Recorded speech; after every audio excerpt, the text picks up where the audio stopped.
Hello, I'm Steph from I Drive a Classic, and today I'm down at Rustival 2025. Oh, there is so much to see here. There are hundreds of vehicles, thousands of people, and it is absolutely bursting at the seams with brilliant cars from every single decade, from pre-war right to forecourt fresh. It really is a mix and has played up to our catchphrase, if it's got wheels, it's welcome. In today's video, we are going to go for a walk around together because I've not seen anything yet, and we're going to get some of these cars filmed, hopefully chat to a few people and give you a little taste of the magic of Rustville, because even though I am a little bit biased, this is truly one of my favourite shows of the year. I thought we'd start off slightly differently this time with the arrivals. Now, this is such a complicated process to get right. So the thing that I want to say is first of all, an enormous thank you to our marshals, our volunteers, and of course the museum staff who make all of this possible. Because whilst you're seeing all the cars within the show, which is mainly what I've focused on this time, and it is a massive regret because I would have loved to have got to the visitor car park. I heard there was some incredible stuff there, but I just didn't manage to get there because, as you'll see in this video today, it was jam-packed in the best way possible. There were so many people, there were so many things to see, but most importantly, there were lots of people here.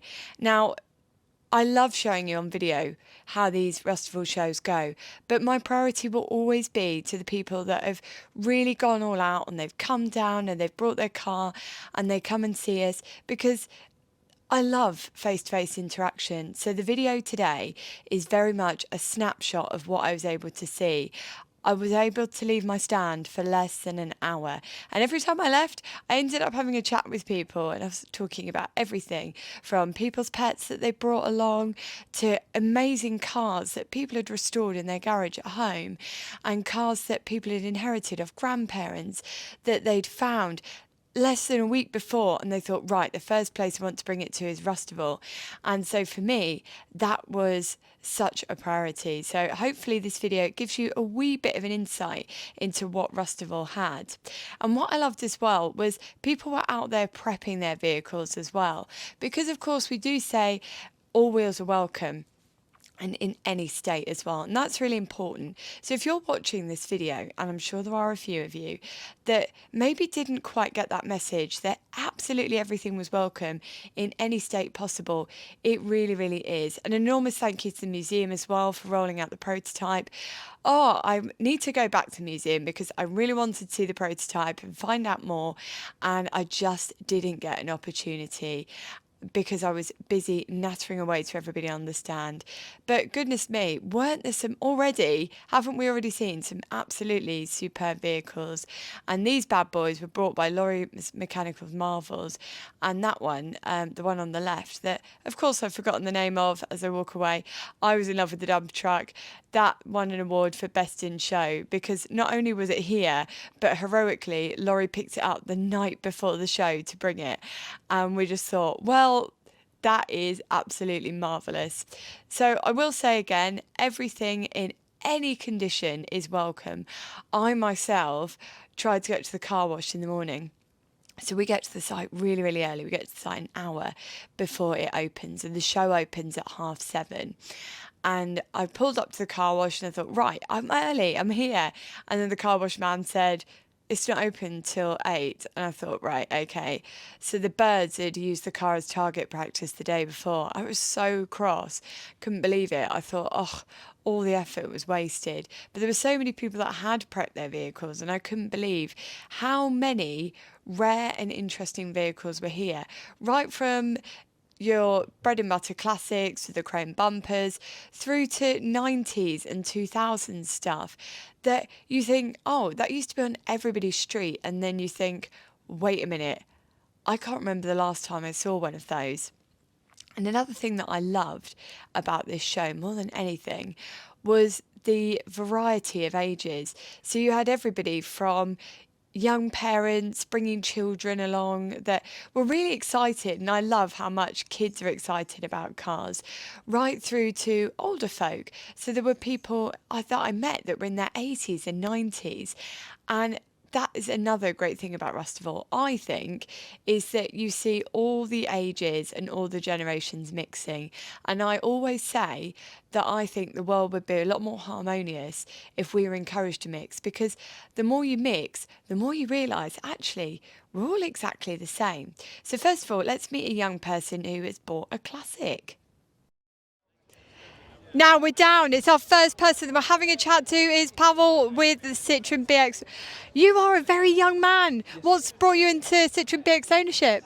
So originally, my family's always had a couple Citroens in their lifetime. We had a E30, which was my dad's first car, and we had a Xantia diesel, I think. My grandma used to have that. And what happened was essentially I just had some money. I was looking for a second car and thought, I could go boring, basic, I don't know, Honda Civic or something along those lines. But I saw this pop up, or I saw a different one pop up for sale, and thought, I'll have a look at that. Went to go look at that one. Wasn't something that I could maintain. It was very, very rough. But I sort of fell in love with it, even though it was awful, condition-wise. And looked to my dad, because we drove up to Nottingham for it, and went, I really like that car, but I'm so sad that it's not something I can maintain because it's in too bad of a condition. But I thought, you know what, I'll check Facebook Marketplace, because you never know. You never know. I know they're rare, but Lady Luck might smile on me. And yeah, it just popped up 2 hours after I went to look at that car. So the next day, went to Salisbury, had a look at that, test drove it, fell in love, and brought it home to Portsmouth and had it ever since. Love that story. So how long have you had it? Going on 3 years now. 3 years. And for those out there that say, oh, French cars, oh, can't maintain them, how are you doing keeping this on the road? I won't lie that it's a bit of a challenge. I think the biggest problem with cars like this, especially sort of when you go into the niche models, is parts availability. But overall, I haven't had any sort of reliability problems. It's done very well. I've done, I think, over 8,000 miles in it now, and I've only had it 3 years. And it's never let me down. But you can maintain them if you know where to look and get to know some specialists in areas that can help you. That when you don't know something, for example, I don't really know the hydropneumatic suspension that well. I can admit that, but luckily, obviously, I know a specialist that knows what to do with it, so it's there for me just in case. But maintenance-wise, it's flawless. It works perfectly fine. So I think you just need to sort of do some research, really, for cars like this. That's some good advice. Do you think more young people should be buying into the classic car movement? 100%. 100%. Younger people need to buy into classic cars. I think the driving experience is so much different than anything modern. I mean, with a modern car, I like modern cars, but with a classic, you really feel like you are driving. Everything you do is with purpose. There's no help from any computers or anything. I haven't even got power steering with mine, so it's the full experience, the full drive, and I think more young people need to experience it and sort of appreciate the history of classic cars as well. It's forgotten about where modern cars have come from compared to things like this. I think it really needs to be more appreciated by young people. Well, thank you very much for coming to Rustville, because it's a fair old trek from Portsmouth. Thank you very much. It's a pleasure to be here. Lovely drive anyway, but I'll do it again.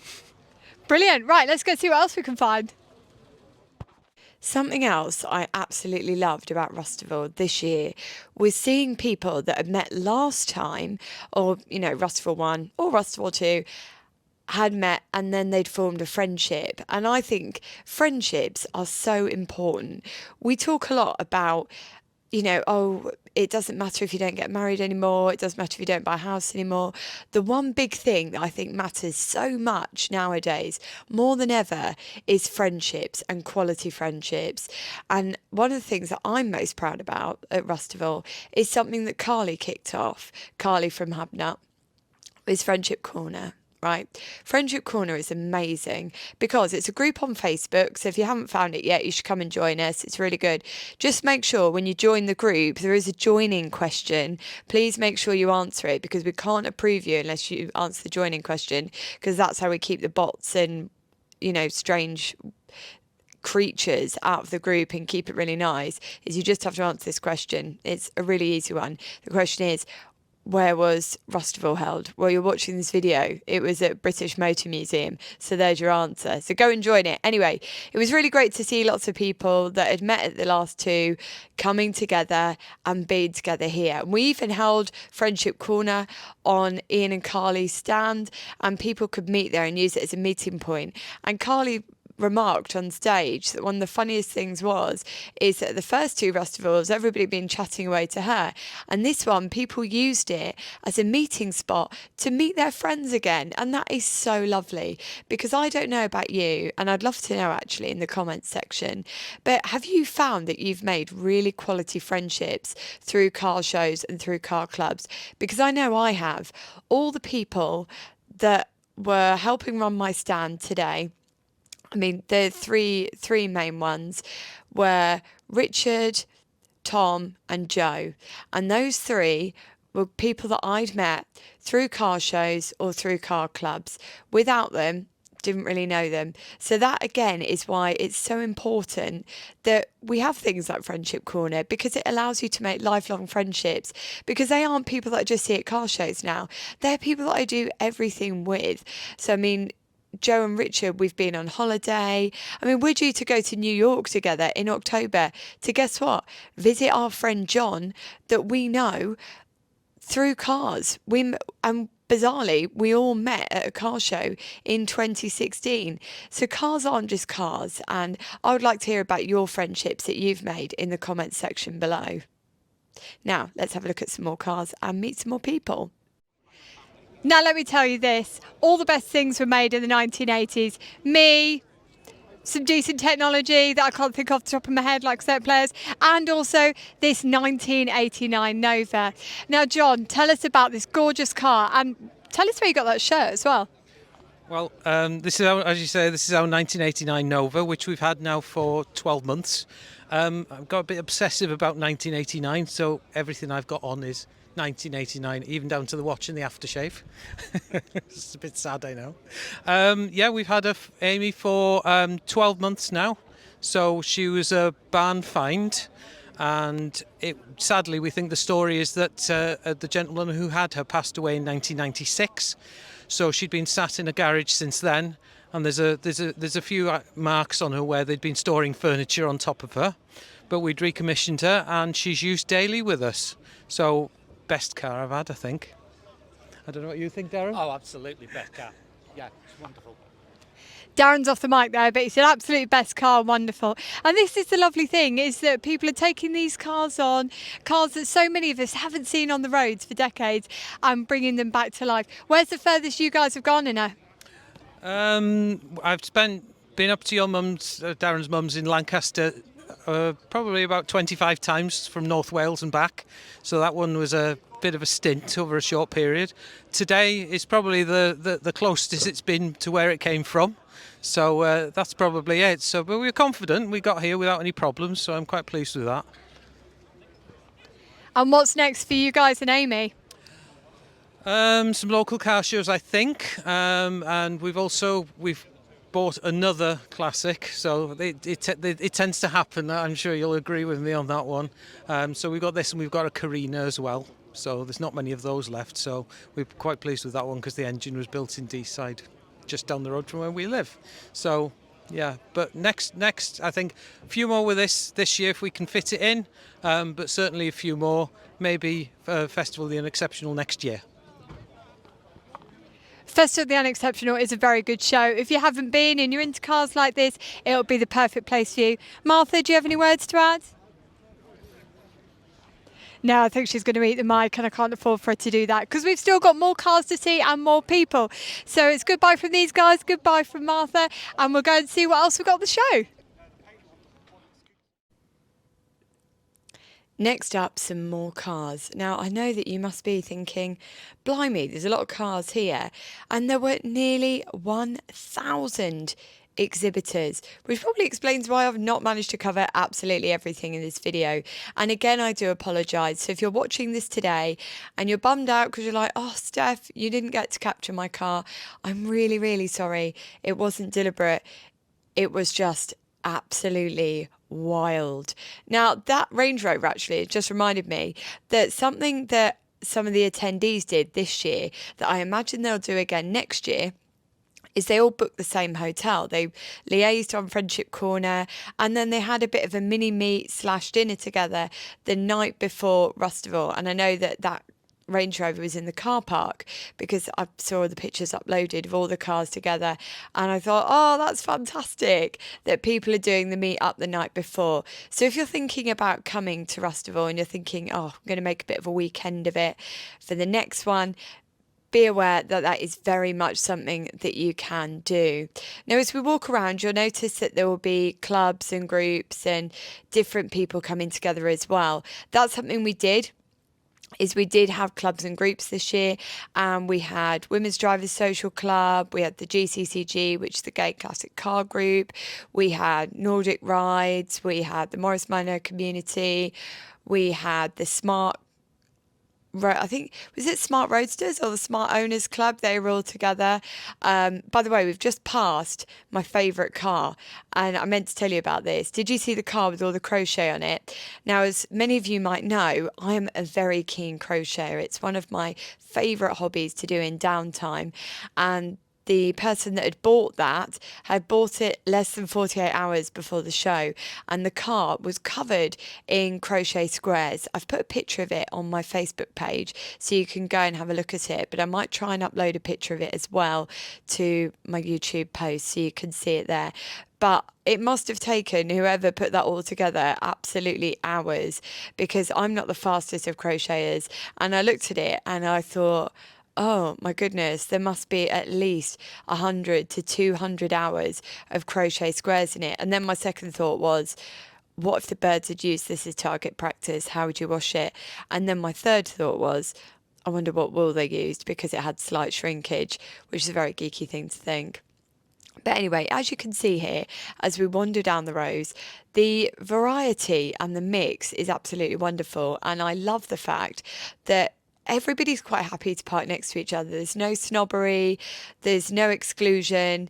You're coming along and you park up next to each other and you have a good time. By the way, yes, we are going to go back and look at these Suzuki Vitaras right at the end of the video, because when they rolled in, I thought, what? Especially on No Sleep, I thought that mine had been nicked. But first of all, let's meet another owner and have a chat with them about their car. This is Noel from Worcester with his exceptionally lovely E30. This is so clean, I would be happy to eat my dinner off it. Noel, what's the story? What's the story? Always wanted one from the 90s, couldn't afford one. Bought this just over a year ago because I just always wanted one. That's the story, basically. Fourth owner. She's only done 68,500 miles, and I just love the car. That's basically the story, really. I don't know what else I could say. Well, when I walked over, Noel said to me, pointed at me out of the blue, didn't say hello, just went, it's your fault I've bought this car. So how did you end up on the video? Pardon? Well, I was watching the old Driver Classic because I watched a few of your videos, and I saw you driving the E30 convertible and how much you loved it. I remember you saying how it felt so modern, even though it was an old car.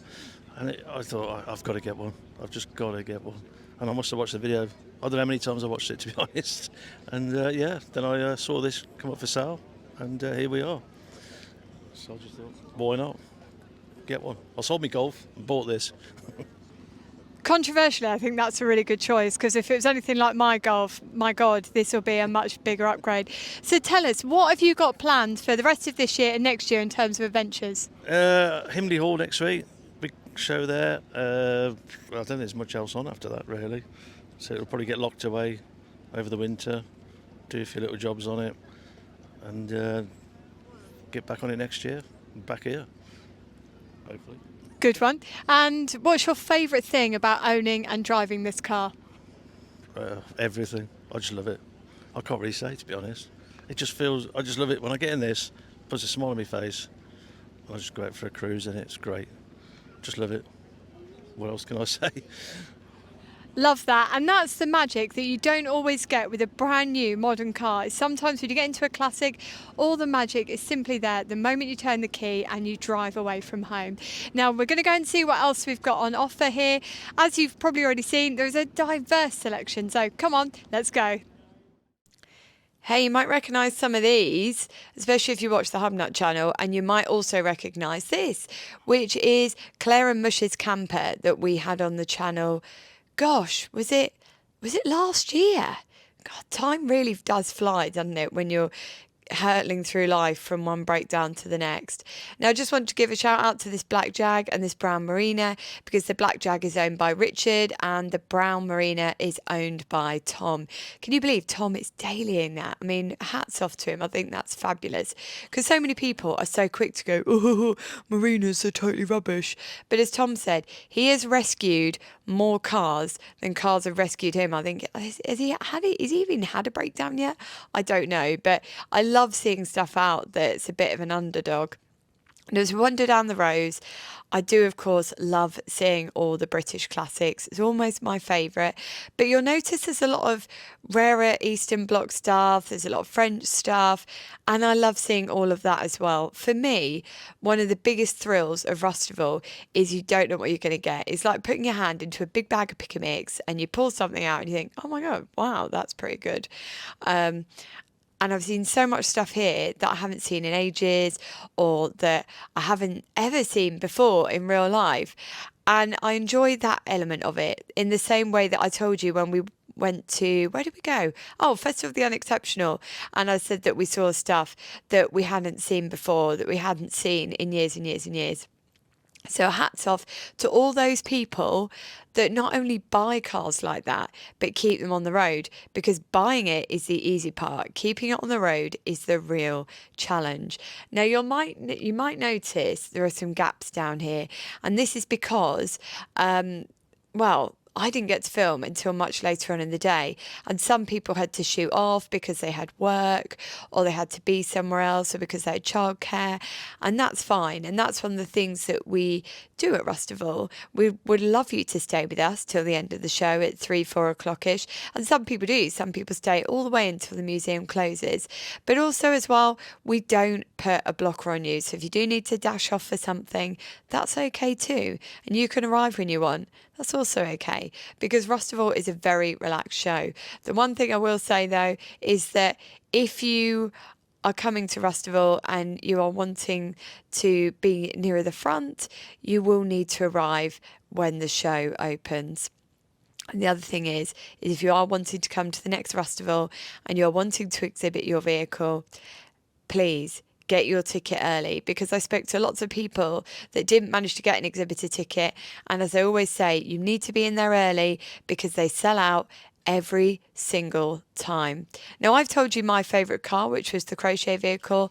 I want to know what your favourite car is out of all the cars that we've seen so far. And if you're watching this and you want to kind of play along with me and you want to shout up and say, hey, I love that as well, do it, because I was doing that all the way round, because we have to pick a favourite. And I was like, oh no, it's this. Wait, it's this. This grass car, by the way, absolutely hilarious. Loved that. For me, motoring shouldn't be, I mean, obviously you should take safety seriously, but when people take things so seriously and they say, oh, you know, I don't bring my car out in the wet, or I don't bring it out if there's even a forecast chance of rain, I think, oh, you're missing out on life's fun. And so for people that take and use and enjoy vehicles, I think that's great, and I love seeing them at the show. And also I spoke to a lot of people as well that were using their cars for fundraising, and that were using them for rallies, or have plans to use them for rallies. In fact, the person that owns the crochet vehicle is thinking about doing a fundraiser for MS. And I just thought that was wonderful. Now let's meet another owner and see what they're doing with their vehicle. This is Len, and possibly the most delicious Fiesta XR2 I have ever seen in my life. Look under this engine bay now. Oh my goodness. Have you ever seen an engine bay so clean? Len, did you drive this here? Yeah, drive it all the time. Well, shows and weekends, yeah, during the summer. So did you find it like this, or have you had to do a bit of work? No, I bought it 5 years ago. Took 2 years to restore it to this, and then been driving it for the past 3 years. How did you get it so right? Because I've had a good look around this car and there's not a fault on it. How did you do it? Was it your first restoration? Yeah, first restoration, over 2 years, every weekend at my mate's garage. So yeah, just taking bits off it, taking them home, restoring them, sending bits off to be restored. Yeah, just good fun. You make it sound so easy, like putting together a jigsaw puzzle. You say that this is your first restoration. Have you worked on Fords previously? No, I had a white XR2 in the early 90s, and that's why I wanted this one. That's mad. And so what kind of condition was it in when you found it? It was okay condition until you took the body kit off, and then there was rust holes and bad MOT fixes. But it's a solid car with a wedge full of previous paperwork, including the original sales receipt. That's incredible. How do you keep a car this clean? A lot of OCD, yeah, and a lot of quick detailer. Fair enough. So how many miles a year are you doing in this car? Because it truly looks like it has just rolled off the forecourt for the first time. It's about 1,000, 1,500 a year. Yeah. Brilliant. And where else are you going this year? Himley Hall next weekend, and then Stanford Hall the week after, but that's in a classic Mini. Everyone's going to Stanford Hall. So this car is just brilliant. Have you won awards? What have you done with it? Have you taken it places? No, I've won second in one show and shine. I don't enter competitions. It's just to show people. If this won second place, what on earth won first? I can't remember. I think it was American Ford Pop. I think we're going to agree. Len was robbed. This car is absolutely exceptional. I love seeing cars of all conditions at Rustival, but stuff like this, I truly take my hat off to owners, because achieving something like this in terms of restoration that you've done at home is exceptional in itself, but keeping a car in this quality months and years after the restoration is completed is truly something. Len, well done. We wish you many happy miles of motoring. Thank you very much. Thank you. It's good to meet you. Good to meet you too. My filming buddy on this job said, "Oh look, it's 2 standards," and then went, "Double standards." And I thought that is one of the best dad jokes I've heard all day. So I'm going to repeat it on this video, but I did actually also use it to somebody else like it was my own joke. So I must admit that it wasn't. The In-Betweeners car, loved that. Now, as I wander around, I'm trying to think what else I need to tell you about this show. Really, for me, it's the feel-good show of the year. You come along, you meet people, there's no judgment, everyone's friendly. I think that's one of the things I love about this show, is that everybody's friendly. And I feel like everyone will have a chat with you, whether it's on camera or off camera, or it's just nattering away in a queue whilst you wait for a coffee. Everyone's here to have a good time and to socialise, because whilst this is a car show, it is also a community event, I think, because it's not just about the cars. And for me, and I know that some people have commented on this when I've talked about this in videos before, and they've said, "Oh no, Steph, it is a car show, and you should just talk about the cars." But actually, I love the fact that you can talk to people. I've really enjoyed building connections at this show and talking to people, and there are people, and I'm going to name somebody actually that I've met at this show and I do enjoy having a little natter with throughout the year. There's a lovely man called Lord Bungle, and I met him at the first Rustival with his camper. So if you watch the video, you'll remember, and you can go back and watch it. The camper was cool as. Anyway, I love catching up with Lord Bungle at the shows, having a natter with him, seeing what he's been up to from one show to the next. So for me, that's the biggest joy of Rustival. I do enjoy the cars, but the people make it for me. Okay, we're rolling out the big guns because this is Arthur's 8.2 litre El Dorado. Arthur, how on earth have you afforded to drive here? Well, I've had to save up. We're just very light-footed, and I think we've achieved 13 to the gallon today, so I'm quite happy with that. Well, for 8.2 litres, 500 cubic inch, that's not bad. So with a car that's doing 13 miles to the gallon, is it? Yeah. 30. Oh God, I don't think I could afford it. How are you doing it? How often are you taking it out? Very rarely, 500 miles a year. We go to just car shows. I take it to the Stars and Stripes at Tatton Park. We did go down to Oxford the other week. Come here, just a few local shows. Really, try and limit it. You can't use it for work; it'd be too expensive. Now you're a man in the Midlands in England. Yep. How do you go from being an English man living in a small town to being an English man in a small town with an amazing American vehicle? Well, my dad always had American cars in the 70s. He always had Pontiacs and Chevrolets, and we had a Trans Am. He's still got them now. He's got a Buick and an Impala. So it's just growing up on Smokey and the Bandit and Dukes of Hazzard. You know, this is what happens. So I bought it in just before COVID in 2019. I saw it on Car and Classic. It was in Wales.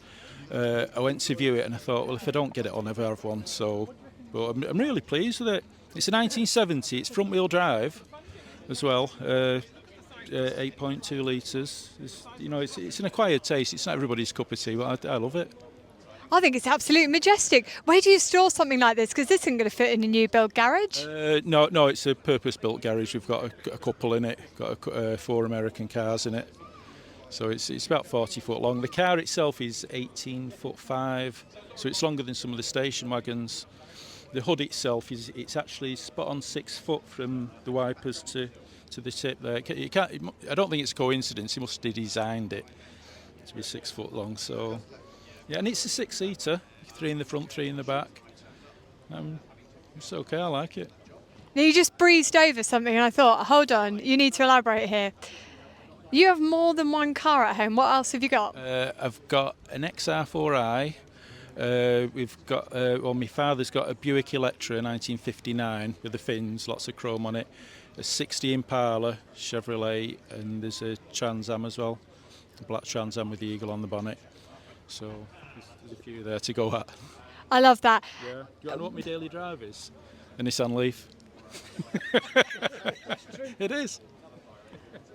I'm going to upset the Nissan Leaf owners out there. It's not quite as glamorous or as traffic stopping as this. Functional. I just like cars, whether they're the electric, diesel, petrol. I just like cars.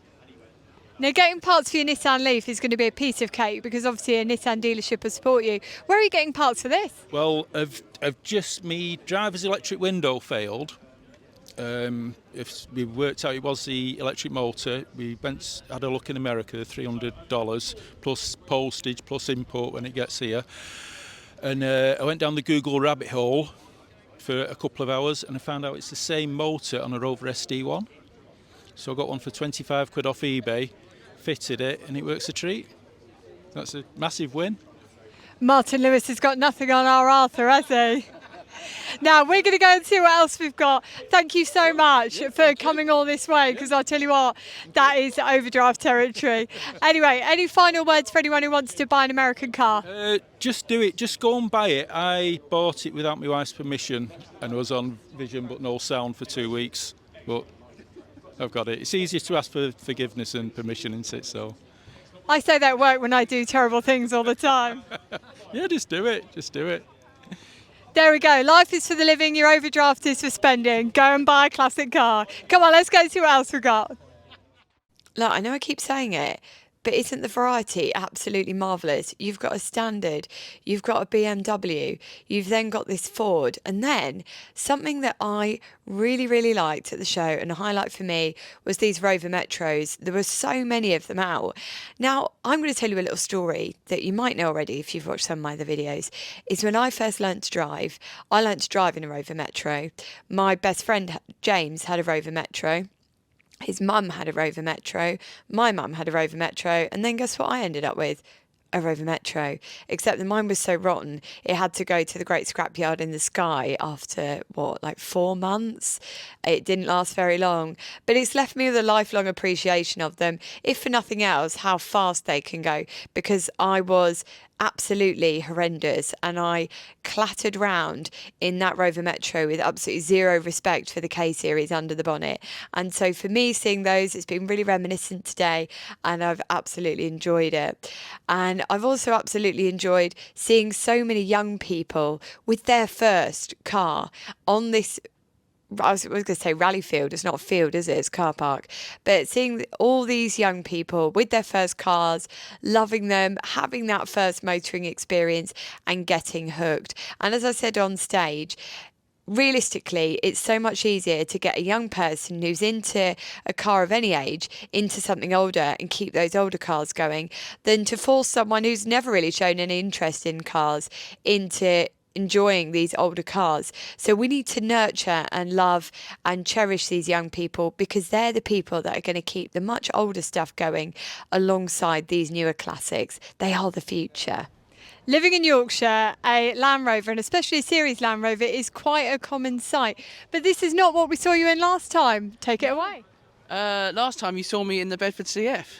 But this year I decided to bring this because everyone has seen the CF before, and I've had the sign writing done on the side of this, which cost me quite a bit of money to do. So I thought, well, I'll bring it and showcase that. And I've owned this for 17 years. It was my daily driver when I was young. So I thought, well, I'll bring it. I often I'm an R with Land Rovers because you know there's always going to be so many at whatever show you go to, and is it worth bringing it? But the sign writing seems to sell it, so I thought I'll bring it. So hopefully I've remembered to film a bit of cutaway and show you what the sign writing looks like on the side. So get that B-roll. So tell us then, what brought you into Land Rover ownership 17 years ago? When I was younger, we had one as a hire car. My parents ran a hot air ballooning business, and we had a Daihatsu 4-track that was in an accident, and that went away for repair.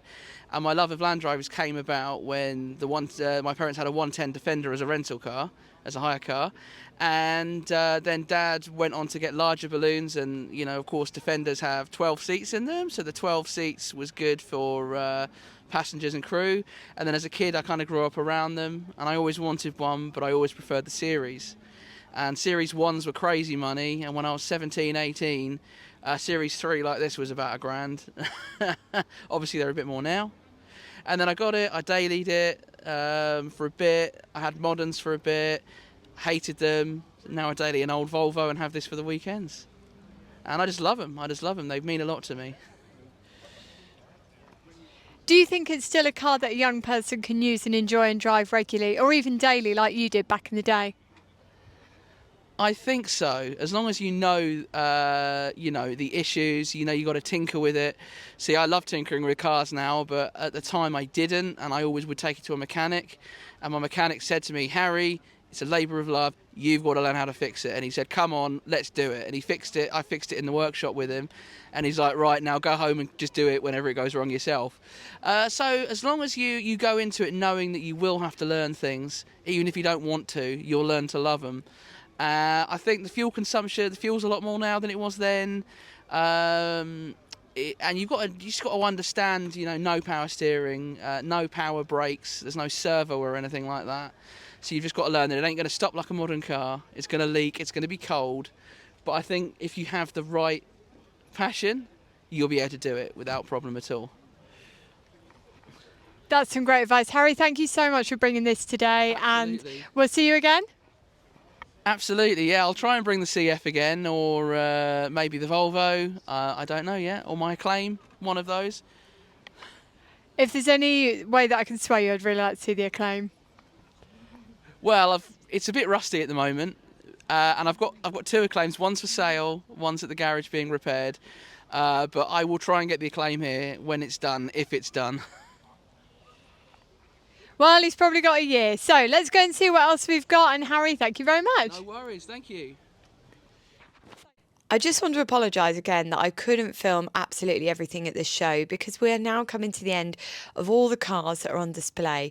But I was talking to my filming buddy and I was saying, I feel like I've let people down because I've not managed to film everything. And he said, Steph, you could probably have 6 or 7 hours of footage and you still wouldn't have everything, you still wouldn't be satisfied, and you'd still feel like you'd missed out. And I thought, yeah, fair. And that's one of the greatest things about Rustival is I think it provided great value for money.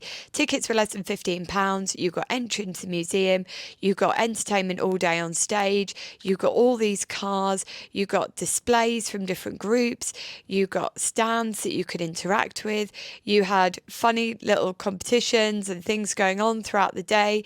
It wasn't simply a car park, it was so much more. And I'm so proud of the show, and I'd like to say thank you to everybody who's involved, from the people that helped and volunteered right through to the people that came. Everyone was fantastic.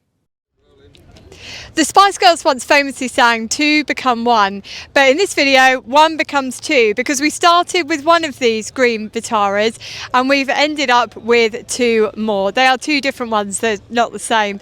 I'll tell you what, my spirit left my body when I saw the first one drive across, and I thought, oh my God, Barbie has been stolen. How am I going to explain this when I go back to work on Monday? But thankfully, and quite joyfully, there were 2 more. Now, there's a few people I want to thank at the end of this video. First of all, to my friends and all my loved ones for helping run the iDriver Classic stand. It wouldn't have happened without them. Second of all, everybody who came and brought a vehicle or passengered or got involved. And number 3, to the staff at the museum, because honestly, they have been true superstars. They came in so early, dawn hadn't even broken, and they've been here all day working so valiantly to bring us a brilliant show. I want to thank the Sale Flags team for making my sale flags at the very last minute. So I asked them less than a week before the show because I really needed some, and I was like, Ian, Matt, where did you get yours? And they said, honestly, Sale Flags team, amazing. So they sorted all of that for me. And I want to thank you at home for watching this video, because honestly, people watching the channel led to this happening, and it is such an amazing experience. If you missed this Rustival and you couldn't make it, please come to the next one. It sells out every single time. So if you do want to come, get your tickets as soon as they go on sale. But from me here today, God, it has been an amazing day.